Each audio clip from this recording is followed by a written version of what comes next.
আওয়ামী লীগের উপদেষ্টা পরিষদের সদস্য ও সাবেক শিল্পমন্ত্রী আমির হোসেন আমু বলেছেন, বিএনপি বিদেশি রাষ্ট্রের কাছে ধর্ণা দিচ্ছে।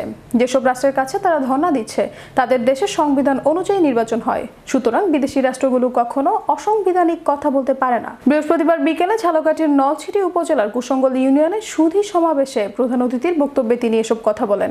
ইউনিয়ন আওয়ামী লীগের সভাপতি মতিউর রহমান সর্দারের সভাপতিত্বে সুধী সমাবেশে অন্যদের মধ্যে বক্তব্য রাখেন জেলা আওয়ামী লীগের সাধারণ সম্পাদক ও জেলা পরিষদ চেয়ারম্যান অ্যাডভোকেট খান সাইফুল্লাহ পনির, নলছিটি উপজেলা আওয়ামী লীগের সভাপতি তসলিম উদ্দিন চৌধুরী ও ইউনিয়ন আওয়ামী লীগের সাধারণ সম্পাদক ও ইউপি চেয়ারম্যান মোহাম্মদ আলমগীর হোসেন শিকদার সহ আরো অনেকে। যে সমস্ত বিদেশি রাষ্ট্রের কাছে তারা ধর্ণা দিচ্ছেন, সেই সমস্ত দেশগুলি তাদের দেশে সংবিধান অনুযায়ী পরিচালিত হয়। তো যেই সমস্ত দেশ সংবিধান অনুযায়ী পরিচালিত হয়, সেই সমস্ত দেশ কোনো সময় অসাংবিধানিক কোনো কথা বলতে পারে না। মানবতার কথা বলতে পারে, এই সমস্ত আশেপাশের কথা বলতে পারে, কিন্তু সংবিধান বিরোধী কোনো কথা বলা আজ পর্যন্ত তাদের মুখ থেকে কেউ শোনেনি এবং শোনার আসবে বলে আমরা মনে করি না।